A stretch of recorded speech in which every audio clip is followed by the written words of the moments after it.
ધોરાજીમાં સ્થાનિક સ્વરાજ્યની ચૂંટણી પહેલા આયારામ ગયારામનો ખેલ જોવા મળ્યો હતો. સાથે જ પક્ષ પલટાની મોસમ ખીલી છે. ધોરાજીમાં આગામી સ્થાનિક સ્વરાજ્યની ચૂંટણીઓનો ધમધમાટ શરૂ થઈ ચૂક્યો છે, ત્યારે રાજકીય પક્ષોમાં પક્ષ પલટાની મોસમ પણ ખીલી છે. ધોરાજી પંથકમાં તાજેતરમાં એક એવી ઘટના બની જેણે રાજકીય વર્તુળોમાં ભારે ચર્ચા જગાવી છે.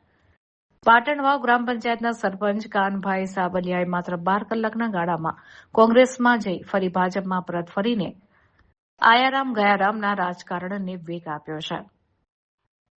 પાટણવાવના સરપંચ કાનભાઈ સાબલિયા સવારના સમય ભારે ઉત્સાહ સાથે કોંગ્રેસના નેતાઓની હાજરીમાં વિધિવત રીતે કોંગ્રેસમાં જોડાયા હતા. તેમના આ નિર્ણયથી સ્થાનિક સ્તરે કોંગ્રેસ મજબૂત બનશે તેવું ચિત્ર ઉભું થયું હતું. જો કે આ ખુશી લાંબો સમય ટકી શકી નહીં. દિવસ પૂરો થતાની સાથે જ કાનભાઈએ મોટો યુ ટર્ન લીધો અને રાત્રિના સમયે ફરી ભાજપનો કેસરીયો ખેસ ધારણ કરી લીધો. ફરી ભાજપમાં જોડાયા બાદ કાનભાઈ સાવલિયાએ ચોંકાવનારો દાવો કર્યો હતો.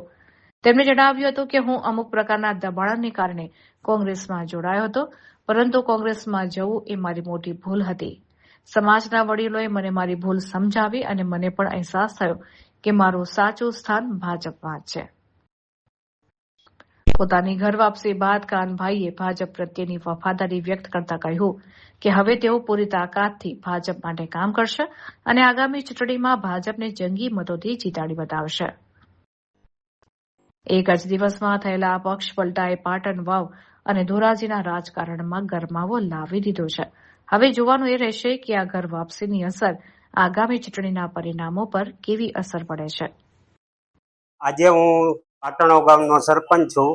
મને ફૂલ દબાણ કરવામાં આવેલ આજે, એના માટે હું કોંગ્રેસમાં સવારે ઘરાર દબાણથી મને લઈ ગયા હતા, પણ પાછો હું ઘરે આજે આવ્યો કોંગ્રેસની ઓફિસેથી. તો મને બધા ઘરવાળા વડીલોએ મને સમજાવ્યું આપણે ભાજપમાંથી ચૂંટાણા છીએ, ભાજપના વિકાસલક્ષી કામો છે, આપણે ભાજપ મૂકીને ક્યાંય જવું ન જોઈએ. મારી ભૂલ હતી ને વડીલોના સમજાવવાથી મને સમજણ આવી ગઈ કે આપણો ભાજપમાંથી ચૂંટાણા છે રહેવું જોઈએ. મને મારી ભૂલ સમજાણીને મેં સ્વીકારી, એટલા માટે હું પાછો આજે સાંજે ભાજપનો ખેસ પહેરી અને ફૂલ તાકાતથી ભાજપમાં જોડાઉં છું અને જિંદગીભર ભાજપમાં રહીશ એવી મારી આશા.